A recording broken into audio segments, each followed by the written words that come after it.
seule raison pour laquelle Boko Haram voit l'éducation des filles comme une menace, c'est parce que ce groupe est conscient du potentiel que nos filles ont. Amis internautes de Souvie Communication, rassurez-vous, il ne sera pas question du terrorisme ce matin dans cette émission, mais plutôt de l'éducation en général et celle de nos filles en particulier. Et pour débattre de ce sujet, nous avons en studio Madame Mélie Attakolodjou, communicatrice politique. Bonjour Madame. Bonjour Monsieur. Alors, merci de vous présenter à nos amis internautes. Ok, je suis Mélie Attakolodjou, je suis communicatrice politique et je suis activiste des droits de l'éducation des filles. Alors, vous êtes communicatrice politique. Avant d'aborder le vif du sujet inscrit au menu de cette émission, dites-nous, Madame Attakolodjou, le cadre de travail dans lequel vous exercez, vous est-il favorable? Le cadre de travail, je pense qu'aujourd'hui, pour une femme, le cadre professionnel ne peut qu'être favorable si elle est assez armée, aussi bien psychologiquement et aussi avec ses bagages intellectuels.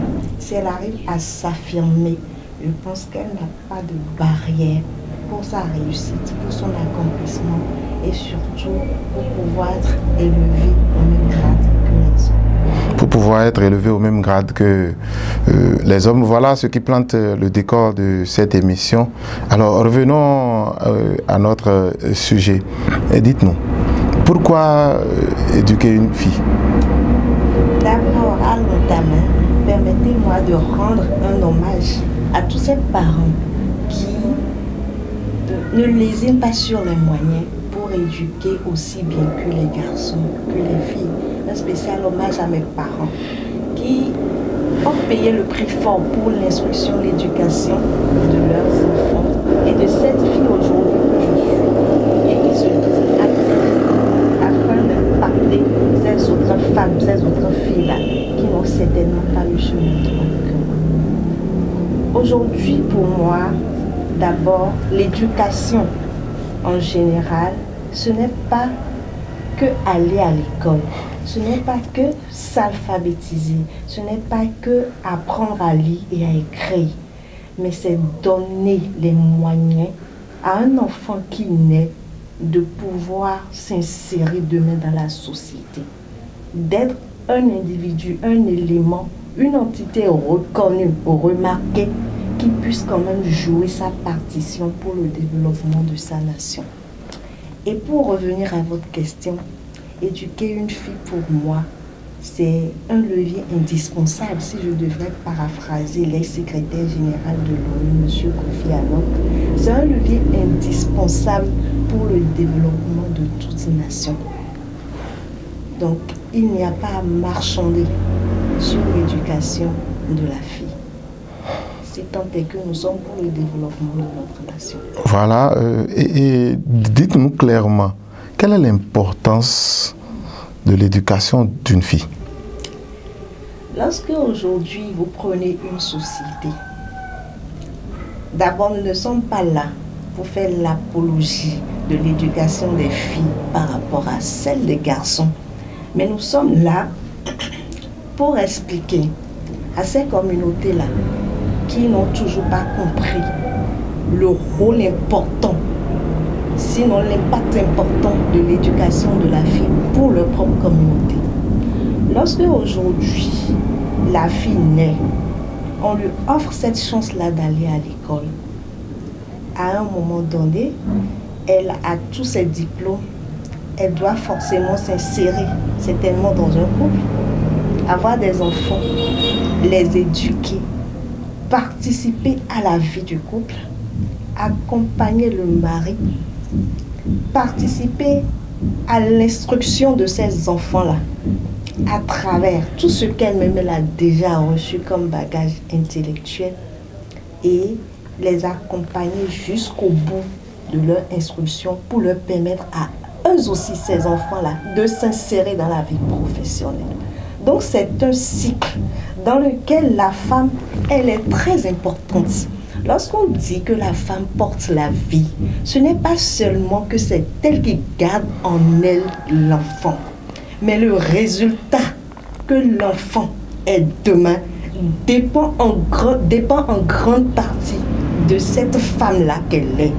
Nous ne disons pas que la femme qui n'est pas éduquée n'est pas capable d'éduquer un enfant, mais c'est un plus très important pour une femme d'aller à l'école, de comprendre l'importance qu'elle a d'avoir un plus en termes d'alphabétisation, d'instruction, de bagage intellectuel pour mieux aider ses enfants à aller de l'avant. C'est une moule qui doit permettre à cet enfant-là qui naît d'être un élément impactant. Au-delà, le mari qu'elle est, comme on te le dit souvent, derrière un grand homme se trouve une grande femme. Est-ce qu'aujourd'hui, l'éducation n'est pas importante pour faire ces grandes femmes-là afin d'avoir de vrais grands hommes? Quelle est cette partie sinon, quelles sont ces instances aujourd'hui qui n'ont pas besoin d'une femme? Même si la femme n'est pas présente au devant, elle est toujours derrière un homme. Une femme bien éduquée, sinon une épouse bien éduquée, fera un président bien bâti, un ministre bien bâti, un député bien bâti. Ce n'est pas forcément en allant au devant, mais en étant éduquée, elle peut renforcer la capacité de son homme et le pousser aussi à aller de l'avant. Et renforcer la capacité de son homme.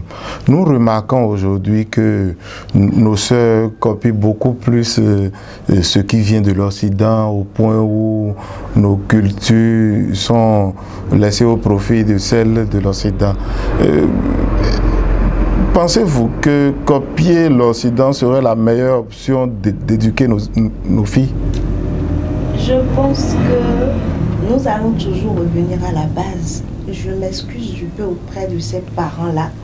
Des filles qui pensent que copier l'Occident, c'est la solution pour s'en sortir. Revenons un peu en arrière et revoyez l'éducation de leurs géniteurs, de leurs parents. C'est toujours le même problème. Est-ce que les enfants-là ont eu un cadre d'éclosion ou de formation réelle de leur personnalité? Aujourd'hui, éduquer une fille ou bien scolariser une fille, ce n'est pas être contre la soumission de la femme dans le couple. Je suis désolée, je le dis haut et fort. Une femme doit rester soumise entre griffes. La soumission encore que c'est un autre débat. Mais nous devons comprendre aujourd'hui, les filles doivent comprendre que avoir droit à l'éducation, aller à l'école, avoir des diplômes, réussir son insertion professionnelle, avoir son couple et avoir tout ce qu'il faut pour sa vie, ce n'est pas ne pas rester soumise, ne pas se conformer à la culture de son pays, ne pas respecter, ne pas avoir un minimum de respect pour ses réalités culturelles. L'Occident a ses réalités, mais nous continuons toujours à avoir nos réalités et nous n'allons pas fuir cela. Oui, fuir les réalités. Ne pensez-vous pas que le rôle des parents est mis en cause là? Bien sûr, c'est ce que je disais tantôt. Je disais tantôt que lorsque vous voyez un enfant qui prône beaucoup plus ces réalités de l'Occident là, retournez vers la racine et voyez dans quel cadre cet enfant a été moulé. Certes, on doit donner des droits aux enfants, on doit leur permettre une certaine éclosion, on doit leur permettre de grandir dans un certain cadre et tout. Mais les parents ont un grand rôle, surtout la femme. Papa n'est pas toujours là. Certes, aujourd'hui, on promeut l'égalité du genre, mais il faudrait que la femme sache que son rôle de mère, d'épouse, d'éducatrice ne doit pas du tout lui échapper. C'est pour cela que nous parlons beaucoup plus aujourd'hui de la conciliation de la vie professionnelle, la vie familiale et de la vie politique si elle en a bien sûr. L'une ne doit pas empiéter sur l'autre. La femme a un grand rôle dans l'éducation des enfants et je viens de vous le dire, c'est un cycle tellement compliqué que si la femme ne joue pas son rôle, elle va fabriquer des enfants qui seront tournés vers des réalités parce qu'ils ont observé sur les réseaux sociaux certaines choses. Les enfants ont vu à la télé certaines choses qu'ils veulent aussi faire. Mais comme maman n'est pas là pour leur dire non, il ne faut pas faire ça, il y a des limites, il ne faut pas aller de l'autre côté, ils vont facilement passer franchement vers des limites. Alors, parlant des réseaux sociaux, nous remarquons aujourd'hui que dans certaines familles, les parents ont tendance à offrir des tablettes à leurs enfants. Les réseaux sociaux sont-ils les meilleurs moyens d'éduquer une fille? Cette question, on me l'a déjà posée une fois. Oui. Et ça m'a fait rire parce qu'aujourd'hui, on ne peut pas faire sans les réseaux sociaux. Mais en même temps, j'aimerais vous dire, et ça, j'ai toujours l'habitude de le dire à ma fille, qu'elle n'a pas encore besoin d'une tablette, tant qu'elle n'a pas la capacité d'assumer toutes les responsabilités qui lui incomberont lorsqu'elle aura une tablette dans sa main. Parce que offrir aujourd'hui une tablette à un enfant, c'est l'exposer à tout ce qu'elle n'est pas déjà en mesure de voir, d'assumer. Vous comprenez? Du coup, offrir aujourd'hui une tablette, sinon laisser un enfant exposé aux réseaux sociaux, doit être fait avec des limites. Vous comprenez? Il doit y avoir une surveillance des parents. Lorsque vous remettez une tablette à votre enfant, ce n'est pas le laisser avec.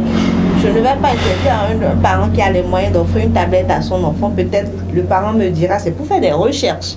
Mais pour faire des recherches, ce serait sous votre surveillance et après vous retirez les tablettes. Sinon, si vous n'avez pas la capacité d'exercer cette surveillance-là, je ne suis pas partante. À un certain âge, l'enfant doit être capable d'être vraiment surveillé pour pouvoir sauvegarder son avenir. Alors, ma prochaine question vous paraîtra un peu bizarre, mais aujourd'hui nous remarquons que le gouvernement mène des actions dans le cadre de l'éducation des enfants, surtout de nos filles, passant par la gratuité de l'enseignement du primaire au collège. Suffit-il de rendre gratuit l'enseignement primaire ou secondaire pour parler d'une bonne éducation des filles? Nous allons partir en fait des causes de la déscolarisation des filles aujourd'hui. Ces causes-là sont beaucoup plus liées à des facteurs culturels, c'est-à-dire la perception qu'on a des filles aujourd'hui. Cette perception-là est beaucoup plus axée sur le fait qu'on pense que la fille doit être gardée à la maison pour pouvoir jouer à bien demain le rôle de mère et d'épouse aux côtés de son mari. À part ça, nous avions les grossesses précoces qui surviennent, les abandons de classe, des raisons économiques qui font que les parents à un moment donné préfèrent que les filles restent à la maison. Je pense que c'est sur la base de ces multiples causes-là que le gouvernement a mis en place, le gouvernement du président Talon. Saluons ces réformes-là, il n'y a rien à dire dessus. Beaucoup de réformes ont été faites. Et par rapport à ces réformes-là, beaucoup de filles bénéficient aujourd'hui d'une éducation exceptionnelle. Elles vont à l'école. Il y en a qui bénéficient de l'exonération même des frais scolaires. Il y en a qui bénéficient, en plus de cette exonération de frais scolaires, de ce que nous appelons aujourd'hui on leur octroie des moyens financiers pour leur permettre de ne pas manquer du minimum pour aller à l'école. À part ça, nous avons aussi d'autres projets qui sont mis en place par les PTF. Nous avons le programme SWEX, nous avons le programme VAEC qui a mis en place tellement de moyens pour permettre à la fille d'exprimer son leadership, à la femme de se sentir capable d'impacter sa communauté et de dire à d'autres femmes, on doit aller de l'avant. Vous avez dit tout à l'heure, est-ce que ces mesures sont-elles suffisantes? Non, ce n'est pas suffisant. Tant qu'il reste à faire, ce n'est pas suffisant. Le gouvernement octroie même déjà des kits aux filles. Ce n'est pas suffisant tant qu'il reste à faire. Il faut de grandes mesures dans la continuité pour maintenir non seulement les filles à l'école, mais suivre ces filles-là qui sont déjà dans des cas de grossesse précoce à l'école, des violences sexuelles à l'école, des filles qui abandonnent pour des raisons économiques et aussi et surtout, il y a cette tranche de femmes-là qui sont souvent oubliées. Ces femmes qui partent après la maternité ou après le mariage ne se retrouvent plus capables de s'insérer dans la vie professionnelle. Donc c'est tout un circuit qui doit être mis en place, aussi bien au niveau de l'enseignement, mais aussi après que les filles soient passées. De l'autre côté, je veux parler de celles qui ont été victimes des grossesses précoces. Il faut un suivi de celles-là. Ce n'est pas parce qu'elles ont déjà été victimes de grossesses, de violences sexuelles qu'on doit les abandonner. Il faut aussi des programmes, on doit mettre en place des programmes pour le suivi de ces filles-là et leur permettre quand même d'avoir toujours la tête sur les épaules et de continuer le cursus afin de s'insérer. Voilà, il faut toujours continuer par soutenir ces filles-là. Et nous constatons que vous faites partie de ces tierces personnes qui soutiennent l'éducation des filles à travers les dons de fournitures scolaires et bien d'autres actions. Dites-nous, suffit-il seulement d'accompagner nos sœurs aujourd'hui à travers les dons de fournitures pour assurer leur bonne éducation? Qu'est-ce que vous en pensez? Il y a un dernier point qui m'a certainement échappé, sur lequel je voudrais revenir. Il y a le point de la sensibilisation. Oui. Sensibiliser les filles et les communautés, les leaders religieux, vous voyez, les parents à comprendre pourquoi leurs filles doivent aller à l'école. Aujourd'hui, l'impact qu'a une fille qui est allée à l'école pour sa famille, pour elle-même d'abord, pour sa famille, sa communauté, sa nation, est tellement important que moi je pense que le cadre qu'on doit mettre en œuvre pour l'éclosion de la fille, on ne doit pas lésiner sur ces moyens-là. On doit sensibiliser les leaders religieux par rapport à ça. La fille qui va à l'école, ce n'est pas qu'elle ne va pas se marier demain. Ce n'est pas qu'elle ne sera pas soumise demain. Ce n'est pas que demain, elle sera beaucoup plus tournée vers l'Occident. On doit sensibiliser les leaders religieux par rapport à ça.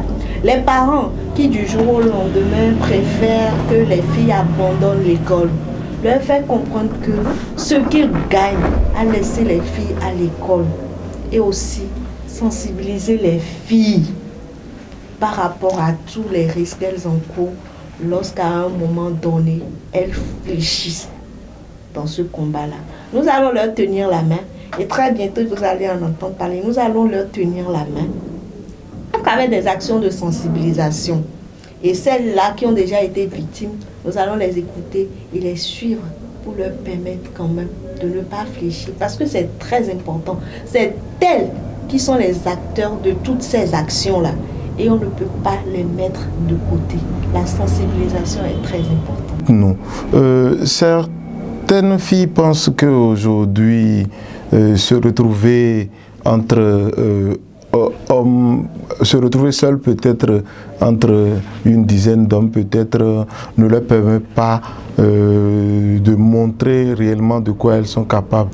Vous êtes communicatrice politique et pour la plupart, je me le permets, pour la plupart, vous vous retrouvez entre hommes. Dites-nous, quel appel vous pouvez lancer à nos sœurs?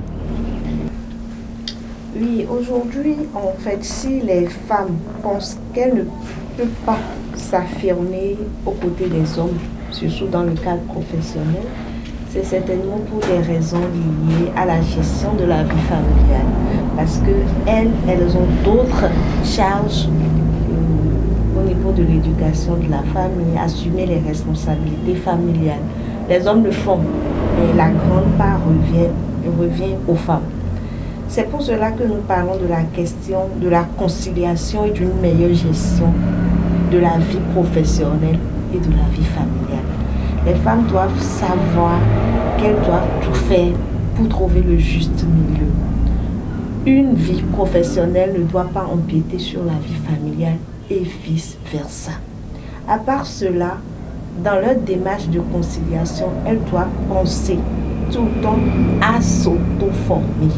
La femme doit rester dans une démarche de formation continue pour rester aux côtés de ces hommes-là, pour mieux s'affirmer et affirmer un certain leadership. Parce qu'aujourd'hui, les hommes dans la bouche nous disent oui, nous vous donnons la chance de venir rester à nos côtés pour faire vos preuves, mais en réalité, ils nous demandent beaucoup. Les hommes nous demandent beaucoup. S'il faut venir au boulot à 8 h, les hommes nous attendent déjà à 7h30 pour voir si la femme est capable d'assumer les responsabilités qui sont les siennes. Donc la femme aujourd'hui, elle doit penser à une meilleure gestion de la conciliation, de sa vie professionnelle et familiale, continuer sa formation de façon perpétuelle, parce que c'est ce que les hommes font de plus que nous. Pendant que nous nous concentrons sur la maternité, l'éducation des enfants, à tout moment, eux, ils pensent à leur formation. La femme doit pouvoir trouver un temps pour elle-même, pour sa formation, et au-delà, continuer à affirmer un certain leadership qui puisse lui permettre de donner des résultats, de faire ses prouesses et d'être vraiment vue comme la meilleure partout où elle est. La femme doit être vue comme la meilleure partout. Et voilà ce qui met un thème définitif à cette émission. Nous sommes conscients que l'éducation de nos filles demande assez de temps. Et nous ne sommes pas sûrs d'avoir abordé les contours de ce thème. Nous y reviendrons sûrement dans nos prochaines émissions. Mais avant de mettre un thème définitif à cette émission, Madame Atakoloju, quels sont vos mots de fin? Je ne dirais pas assez que pour briser le cycle de sous-développement de la délinquance aujourd'hui, il faudra donner la chance à nos pays d'avoir des forts taux d'éducation, de scolarisation des filles à l'école. Éduquer une fille, c'est impacter positivement plusieurs générations à venir. Et c'est pour cela que c'est le lieu pour moi de remercier toutes les actions qui sont mises en œuvre par le gouvernement de son Excellence Patrice Talon, des efforts des différents partenaires techniques et financiers, la coopération suisse, les consortiums WANEP, FENEP, REFONGA et DIDE, qui ont mis en place des projets, des programmes pour permettre à des filles, des femmes d'affirmer leur leadership. Moi, je suis un pur produit du programme d'appui à l'égalité du genre qui a été financé par la coopération suisse, et je ne peux pas étaler ici tout ce que j'ai pu avoir comme connaissance durant toutes ces formations-là. Nous avions été formés durant 1 an et nous sommes sur le terrain, la formation continue. Le programme SWES, nous remercions tous ces partenaires-là et nous lançons maintenant un appel, toujours à ces partenaires, toujours au gouvernement. Tant que nous n'avions pas atteint les résultats escomptés, il reste toujours à faire. Du coup, nous demandons au gouvernement, à ces différents partenaires, de nous aider, de continuer à ce qu'un cadre réel soit mis en place pour permettre à la femme, à la fille, de vraiment laisser éclore leur potentiel. Parce que la femme, en elle se trouve un grand potentiel. Aux leaders religieux et à ces communautés qui peinent à comprendre l'importance de l'éducation de la fille, je dirais simplement que une femme éduquée ne signifie pas qu'elle n'ira pas au mariage ou bien qu'elle ne serait pas soumise dans son foyer. Moi, je suis mère, je suis dans mon foyer depuis des années et je suis pour cette femme éduquée-là qui reste dans son foyer, qui est soumise à son mari. Pas qu'elle se laisse aller au BBG aujourd'hui dont on parle, mais qui quand même arrive à faire le juste milieu, la part des choses dans l'éducation de son enfant, l'accompagnement de son mari et aussi continuer elle-même à impacter sa communauté. Et voilà ce qui est bien dit, chers amis internautes de Sunvi Communication. Voilà ce qui met un thème définitif à cette émission. Mais avant, je me permets de faire un clin d'œil à Plan Béné, à M. Joseph Arwancet, vaillant instituteur à la retraite, à M. Crespin Rounon, lui aussi vaillant instituteur à la retraite également, et un clin d'œil spécial à Dina Delis, notre partenaire, dans l'espoir de nous retrouver en pleine forme d'ici à là. Portez-vous bien. Alors, madame, merci. J'ai aussi un enfant